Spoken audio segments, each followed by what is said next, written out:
Today I have with me Peter Strohkorb. Wait, I'm going to pronounce it correct. I'm pronouncing it wrong. Let me start over again. How do No, that was right. So I just do it again.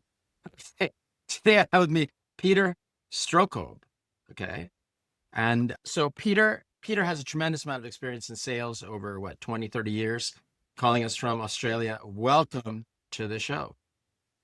Thanks for having me, Vidal. It's great to be here. Great to have you. All right. So today we're going to talk about everything you know about lead gen is wrong. Okay. So Peter, when you say everything that people know about lead gen is wrong, what do you mean by that? Well, I just mean that the traditional ways of creating leads are just now not only no longer working, but they're also ineffective and downright stupid. And that's that's because the way we're still creating leads is the way that they did it back in 1898, not 1998, 1898, 18. when the sales funnel was actually first invented. So this is still going house to house, asking people whether they're interested in what we're selling. Remember the old house door to door vacuum cleaner salespeople, for example, right? So we're still doing the same thing, except we're now doing it through technology, through emails, through cold calling on the phone, even though that's dying as well, and through all sorts of social media platforms. But the problem is that our buyers are no longer wanting that, no longer enjoying that, and no longer tolerating that sort of disruption to their day. And I very much talk about that we need to engage with our prospects, and we can talk about how that works, rather than ambush them with an unsolicited sales pitch, because that's what it feels like to them. It's an ambush. Okay. I mean, that makes sense. I mean, no one wants to, ambush someone, but to go back to your previous point, it's really hard to reach people these days, right? On email or phones. So like, what do you do? What is the right way to do this then? Your lead gen. So Vidal, let's talk about first why that is, right? Why is it so difficult to reach out to people? And it's because this constant bombardment through sales and marketing automation, and more recently AI, we've actually sensitized our buyers to not wanting to be contacted anymore. And you may have seen this in your own business, where people say, no matter what you're selling, I'm not interested. Go the hell away. And so this is what I mean, that ambushing people with unsolicited sales pitches is just no longer working. And you might say, oh, but it just means we need to send more messages out. We need to reach out more. Then it just becomes a numbers game, and you're just perpetuating the problem that we're already facing, namely that people just will retreat and just won't respond to anything any longer. So, but your question was about what does work. Okay, yeah, go ahead. Tell me what works. We can go back to what's not working too. I mean, that's interesting, but yeah, Okay, works. So what does work is if you, as I keep saying, engage your prospects, and then the question becomes, how do you engage your prospects? And the modern buyers don't want to be told what they need to buy, but they do like to be advised, guided, and helped to make a good buying decision. And that means that you need to do a couple of things in order to, as I call it, earn the right to sell to these people, to sell to your ideal prospects. And that is, so firstly, you got to know who they are, you got to know where they are, and you got to know how to reach out to them and how to intrigue them. So the key is to intrigue them when you first reach out to them, not sell them, not pitch them. And how do you intrigue them? Well, firstly, you've got to present yourself as a subject matter or domain expert who can help them make the right decision. You also got to present yourself as somebody who has some industry knowledge, so you know what's going on in the industry. And by the way, we're talking B2B. We're talking B2B, either relatively complex sales, relatively high value sales, or relatively long-term engagement sales. So not selling pencils. So because that product, yeah, exactly. You're selling something that needs to be sold, something that needs to be sold. Yes. Well, not just it needs to be sold, it needs to be bought, and often the buyers is not just one mystical decision maker any longer. It's now we're talking about buying committees who have members of different faculties and different specializations, different backgrounds to help everybody come together and make a good decision. So we're no longer selling to one buyer, we're selling to a committee, and we need to satisfy each of the committee members' curiosity and requirements of the right solution for them. So if I just digress a little, and a person with an IT background or with a technical background will want to know what's the support like, what is the backup like, what is the, warranty like, whatever else, So they want to know about technical things. A financial buyer might be interested in the return on investment, the time to pay back, the internal rate of return, financial things.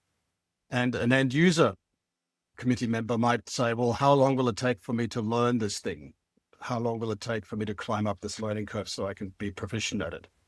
And so you need to have the right answer for the right committee member. So when they come together as one to decide on which vendor to go with, they go, oh, Vidal ticks my box. Oh, Vidal ticks my box too. Ah, and he ticks my box too. And they go, well, it's a no-brainer. Let's go with Vidal. So the point is that you need to have all these arguments to satisfy all these requirements up your sleeve already. And you present yourself as a subject matter expert or as a domain expert who knows what's going on in the industry, can talk about the industry and talk about how their solution, service, or product is solving the problems that this buyer group has. And so I just want to come back to the original point. Yeah. How do you intrigue them? Yeah. How do you position yourself as that person? Right. That's right. So firstly, you got to be published in the sense that you got to write articles and you might have a book out or you might be highly visible on the right kind of social media that these people consume. And then you got to have a point of view. And your point of view needs to be either informative, where your buyer says, oh, I didn't know that, and I should have known because that's really important to my decision-making process and for this particular purchase that we're looking at. Or it needs to be something that is slightly controversial, because controversy creates interest and curiosity. So that's what people do, right? They create controversy, right? Yeah, that's right. So if I say everything that you know about lead generation is wrong, you go, what do you mean by that? Right? And did you see how I leaned forward then and said, what do you mean by that? So I want buyers to think about how they can create a lean forward moment where the buyer leans forward and says, what do you mean by that? Or how does that work? Or tell me more about that. And as soon as they lean forward and ask you a question, they've actually given you the right to given you the right to sell to them, psychologically speaking, right? Because they've asked you a question. So now you're at liberty to answer the question any way you like, and you can talk about your business, you can talk about their solution, but not before. So you need to intrigue them to the point where they lean forward and say, tell me more about that. And I teach my clients what that one thing is that they can say to their prospects that makes them lean forward and gets them interested in the first place. Let me ask you a question. Like if you're like a business owner or a CEO, I mean, I think that's a lot easier, right? To have this controversial point of view and all that. But what if someone is just like, I don't know, just an employee at a company? How do they execute that? I mean, well, they can just talk on behalf of the company. Like they say, we find that sales is broken and the old fashioned lead generation methods do no longer work. And we've solved this problem. Okay. Did you notice how I just stopped at that point? We've solved that problem. We solved that problem. Zip. So then hopefully that makes you want to say, well, how do you solve that problem? Right? Right. You've created a lean forward moment right at that time. Create a lean forward moment as them how to solve that problem. Okay. So, I mean, another thing about, well, let me ask you this. So, but how do you get in front of these people, right? Are you saying that like sending out, emails and stuff like that and phone calls, you just shouldn't do? You should just create this kind of controversial expert image and then have people come to you? No, I think you need to still reach out to people, but the problem with unsolicited pitches is that somebody somebody you don't know is reaching out to you at a time that may or may not be convenient for you to talk to you about something that they have no idea whether you're in the market for it or not. Right? It's a total lottery. Right. It's a numbers game. People will do that. They'll send out, whatever, 10,000 emails. And, if you send out Yeah. enough of them, eventually you will hit someone who it happened to be the right time. And just for whatever random reason, they agree. So, I mean, that's Yeah, but look, Vidal, if the stats are horrible, correct. right? So it's 0.03% of people that actually become interested. So that if you send 10,000 emails, you might get 3 people that could be interested in what you're selling. Not that they're buying, they're just interested. Sure. And Sure. then the numbers become even worse after that. But the other effect it'll have is that 9,997 other people might no longer like to hear from you and put you in the spam folder or just ignore you altogether. And they remember, this is the person who keeps spamming me, so I'm not going to respond to them. In fact, I don't want to hear from them at all. So it's actually making outbound lead gen a numbers game is actually having the opposite effect of what you want. It's cheesing people off. It's disenfranchising people rather than attracting them to you. I could see that. I mean, I was having a conversation with someone today that they lead like a sales team. They have like AEs and BDRs and all this. And I was talking to them like, it's really hard to reach people. He goes, yeah, it's really hard to reach people. Still, but they don't stop. What they do is they have like a sequence of like 15 touches that they do, right? And they call this stacking. Okay. So in stacking, they know that you're probably not going to read the first email, not read the second email. The call's going to go to voicemail. I'm going to leave you a voicemail. Then I'm going to leave you another voicemail, right? But they figure at some point, there's a chance where someone will be like, you know what? I'm just going to pick up the phone to tell them, stop calling me. I hate you. And then they'll get a chance. So, I mean, this is real. This is a real thing. So So Vidal, this is how desperate sales leaders have become, that they don't care on what basis people get back to you, even if they hate you, just to get a chance to turn them around. I think that's a really poor proposition, right? So I don't mind if you have 13 touches, that's fine. Yeah. But make them 13 interesting touches. Don't make them 13 pitches. Wow. Okay. 13 ambush, right? So if you have a particular point of view, promote your point of view and maybe come at it from different angles and perspectives. Tell a little story, give an example, all that sort of thing. But just make it a bit intriguing and interesting, not just ambushing them and saying, buy my stuff. So you would agree then with this concept of stacking and 13 steps, but you would just make the steps all like they're not pitches. So like what would be examples of some of these steps? Like say this is going to be my first or second contact to you, right? And you're probably not going to respond to my email or pick up my voicemail, but what would I leave you that wouldn't be a pitch that's kind of intriguing? Just for example, just to give me an idea.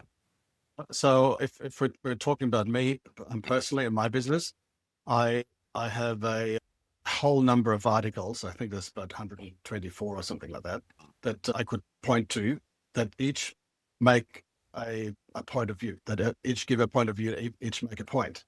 Okay. And I could lead with that point and then say, read the article. Even if you don't go and read the article, there's an article, Peter must know what he's talking about. And if I get that 10, 12 times, then I go, okay, I might just go and have a look at the article. I've got a YouTube channel where you can go and look at it, where I have 1 minute sales life lessons, as I call them.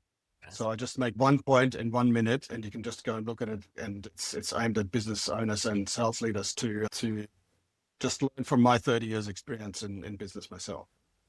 I've got an assessment test where you can test your own sales funnel and see how buyer friendly and how buyer focused it actually is. That's no charge. I've got an AI alter ego, Yeah. where people can ask that my AI alter ego with their voice, it's voice operated, a sales question, and it comes back to them as though they're asking me, again, free of charge, and they can then decide that they want to talk to me once they've knocked themselves over on the AI bot, right? So there's a number of ways that you can actually engage and intrigue and converse with your prospects without ambushing them. I see. So then in that case, like your touches, like the 13 touches would all be things like, hey, I have this thing. You might be interested in it. Like this No, article, right? Or this tool. no, This is a no, resource. no. No, no. What is So, it then? so I teach my clients not to say, we have this and we do this, and therefore you should be interested. Yeah. Right? And why? Because if I ask you to learn about me so you can figure out what's in it for you, Okay. that's a hell of a lot of mental arithmetic. Okay. Right? So I'm getting you to do work. So I'm making you do work in your brain that you don't need to do and you don't know whether you actually want to do, because you go, well, hell, if you can't tell me what's in it for me, why should I be interested? So Yeah. why not tell them what's in it for them?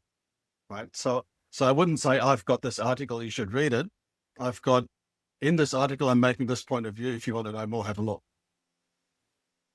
I see. Okay. So you're calling out the benefit of the resource, right? Like in this article. Well, hopefully I'll intrigue them Them. with what the article is about, the point of view, or the thought leadership of the article. And then I'll say, have a look. I don't tell them what any more than that, because I want to intrigue them. I want them to go, oh, okay, maybe I better have a look at this article, or maybe have a look at this YouTube video. Because if I tell you what it's all about, you don't need to go and look at it anymore.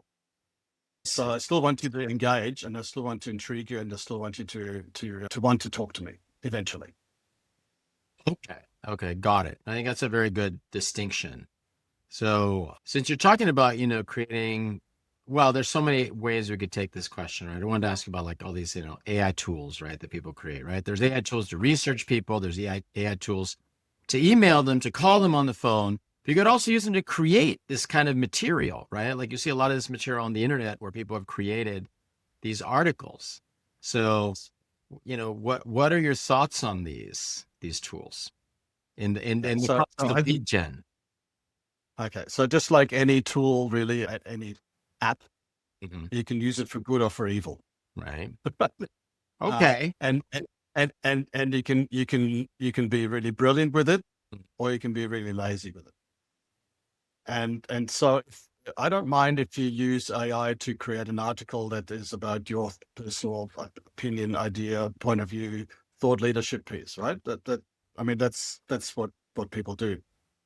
What I don't want to do, and what is happening a lot now, is there's a lot of rubbish being created by AI simply because people have decided they need to send an article out every week. Yeah. Right. So they're driven by a schedule, Mm-hmm. and not by a thought or an idea. So because I've got this pressure, oh my God, I need to put my next article out, I just go write anything. Not really. I'm just exaggerating. Right? Yeah, but, not exaggerating, but there's a lot of rubbish that goes out and banality that goes out, and that actually puts people off reading stuff, because they go, man, it's boring. It's nothing special. So you need to make sure that if you use AI, and I think you should, that you use it for good, to create actually content and articles and videos or whatever that people want to read, want to look at, want to consume, because it says something interesting, something important, or something intriguing, and doesn't just spew it out because your schedule says you got to have it out by Tuesday morning or whatever.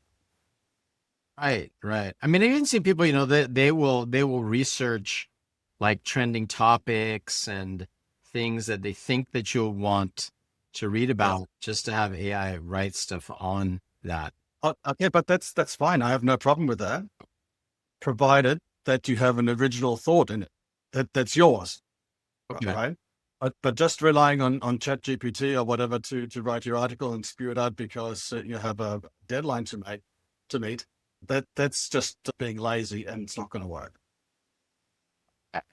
I mean, I asked you a different line of questioning. So as I've, I'm not a professional sales person, but as I've come to study sales, I mean, there's a lot written about sales, like you say, right? Sales and the funnel started in what, 1890s or whatever, people selling stuff door to door and all that. So it's a very well studied field. Okay. And so what puzzles me is, and sales leaders and people, are not stupid people generally. Why do so many people like continue doing this? Why do they get this wrong, about lead gen? Okay. It's not just lead gen, it's the whole way that sales is measured and the way that salespeople are being compensated. So we can talk about all that as well. But the short answer to your question is it's a short-termism. Short term. So every sales leader, every sales rep has the end of the month and the end of the quarter as their sales target. Mhm.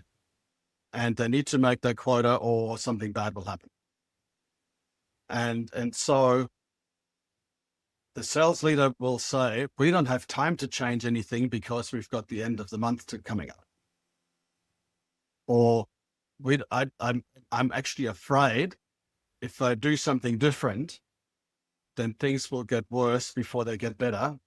Yeah. And I'll get in trouble if things get worse. It'll affect me personally. I won't get my bonus. I might get a bad reputation. I might lose my job, whatever it is.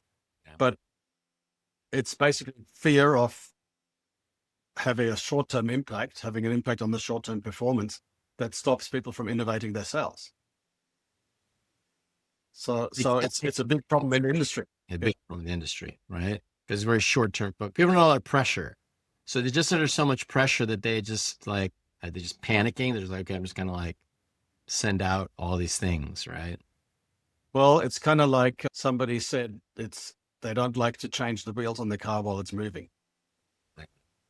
And that's kind of what it feels like to them. They feel like I can't afford to stop the car. It's going to keep moving, but I can't change the wheels while it's moving. So I'm stuck. How do people break out of that? Or that's just the way it's going to be?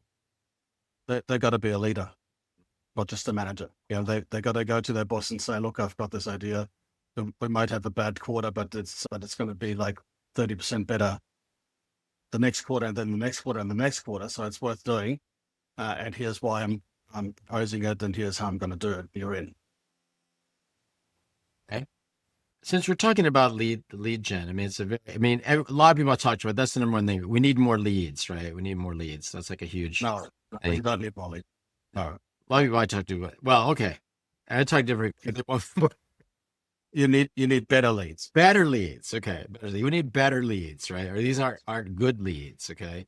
So what's the right level of effort that someone should put into this? Because it does sound like it's more effort, what you're describing, right? To do these quality touches and be an expert. And since everything everybody knows is wrong, how much effort should someone put in to do this right? How much effort is actually required to do this correctly? So firstly, yes, you need to have more effort. You need to make more of an effort. Okay. But automatically that means because your time is finite and there's only so many people that can do it. And yes, AI can help you, but only to a certain extent. Mm-hmm. You need to be more focused. Okay. And there's something in marketing 101 that says segmentation, targeting, positioning. Okay. So segment the market, look at which part of the market you could, which part of the market, which elements, which segments in the market exist. Yeah. Then decide which of the segments are attractive to you, which segments do you want to market to, and then position yourself to be attractive to that market. That's marketing 101. Okay. Right? So if you go through that exercise, you will come to the conclusion that there's actually a finite number of people that could be interested in what you're selling. And then you want to decide which of those people are of interest to me, which ones will give me the biggest bang for my buck, which ones will be the fastest to close, which ones will be the easiest to engage, etc. So you just need to do a bit of homework in terms of who do I want to reach out to, and then do a bit of homework, maybe with a tool that you're very familiar with called Prep 5, to get to know the people within the organization that you want to target, to do a better job of engaging with them, right? And so, yes, it's more effort, but if you focus your effort, you will actually increase your chances of closing the deal, of advancing and closing the deal, than spamming 10,000 people hoping that 3 might come back to you and want to talk to you, or as you put earlier, touching them 13 times so that they finally get in touch to tell you to stop. Well, I mean, I think the goal he was trying to say, yes, was you have to contact them so many times to could finally break through. But Yeah, yes, but say something interesting, don't just pitch them. pitch them. Yeah. So I guess that's another counterintuitive thing, right? Where I guess most people would be like, we need to reach out to more people. More. You're Okay. saying reach out to less people and focus on less people, but do a better job on those Yeah. people. So if your viewers and listeners just take one thing away from today, Yeah. it's more is not better. More is just more. More is just more. Yeah. I think we've talked about that in terms of like these like AI tools and all those, right? That yes, if it's more, but necessarily better. So And also you don't need more leads, you just need better leads. you need better leads. Okay. And you just need to put a bit of effort into create those leads for you rather than spraying and praying. It's like the most important thing, I guess, like, that people should do. Is it to focus? Is it to be intriguing? Is it to have a point of view? What would you say is like the most important thing? Well, you gotta, I'd say you need to have a point of view and bring it to the right people. Okay. And so that requires effort, as we keep talking about, but it's effort that's worth it, as opposed to ambushing 10,000 people, choosing off 9,997 and getting 3 people who are vaguely interested who may move on to the next step in the sales cycle or not. So putting a bit of effort in and having something to say that's interesting, intriguing, relevant, or controversial will increase your chances of success. How would you go about, I mean, we talked about having this unique point of view. And so how would you go about, what if you don't have a unique point of view, right? How would you develop one? Okay, so I would start off by looking at past customers and to remember what were they surprised by, right? So you said something or you did something and they went, oh, that's different, or I hadn't thought of that, or that's unusual. And that can become your point of view. You can amplify the responses that you get from your own customers. And I keep talking about thinking in your customer's head, walking in their shoes, being focused on your buyers and meeting them where they're at in their head. Because if you talk about something that they're already thinking about, then they go, oh, okay, I'm not interested in your opinion because it may be the same as mine, or it may not be the same as mine. And in reality, it doesn't matter if your point of view is different to your buyer's point of view, because they go, Vidal, what makes you say that? And you've got a conversation. Or they say, I totally agree with you, Vidal. That's what I'm thinking too. And you've got a conversation and rapport, right? So having a point of view is a very powerful way of gauging a buyer. Yeah. Awesome. Is there anything else about everything that people know about lead gen is wrong that we should cover? Anything I didn't ask? So I keep talking about turning your sales funnel around from focusing on what you're selling and how you want to sell it. Yeah. Like your sales process and your products and services, and turn it around and say, what do we actually look like from a buyer's perspective? What do we need to do? What do we need to look like to actually get them to want to buy from us? And that focus on them as opposed to focus on what you're selling sounds really easy and sounds like people will go, we're already buyer focused. But if you drill down, you scratch the surface, that what they're focused on is selling to the buyer, not on helping the buyer to buy from you, right? And that monthly pressure to close the deals comes into it because you actually pass the pressure that you're feeling as a sales rep onto your customer to close the damn deal.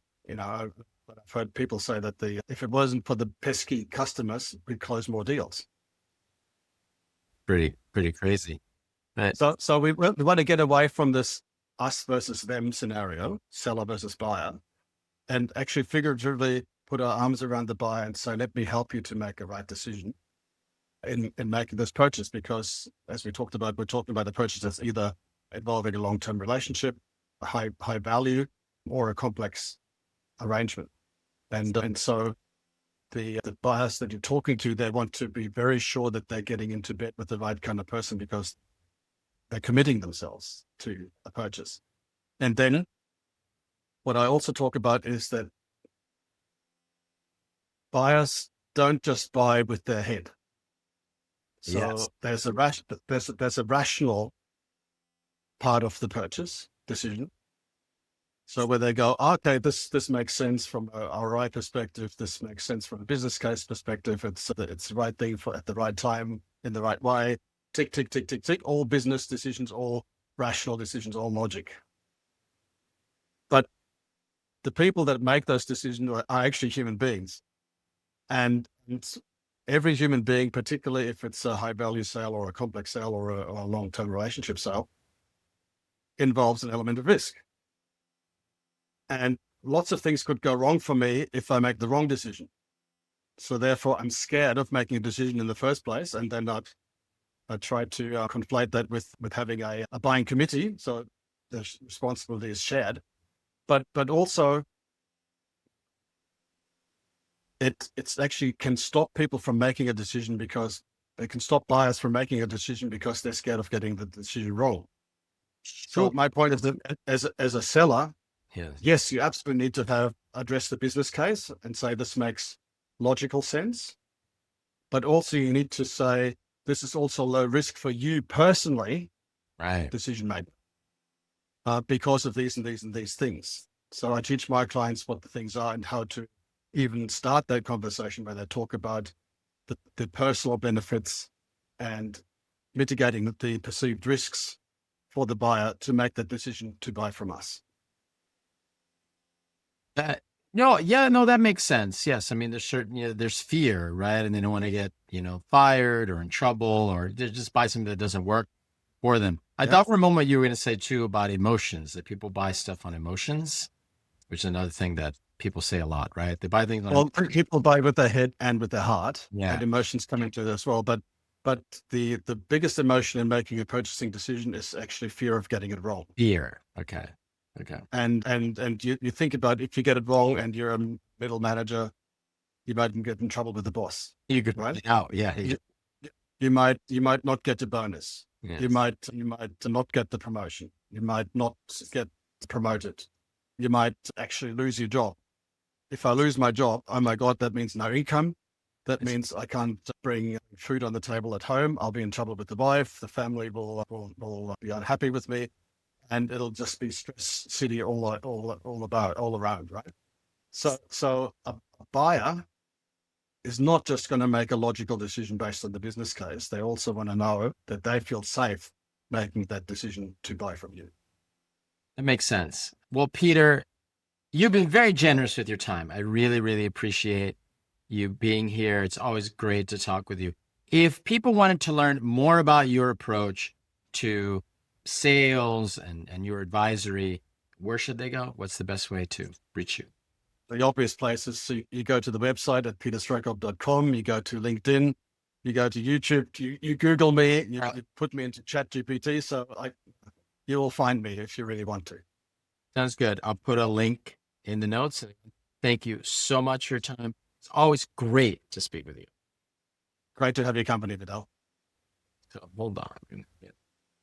Stop recording.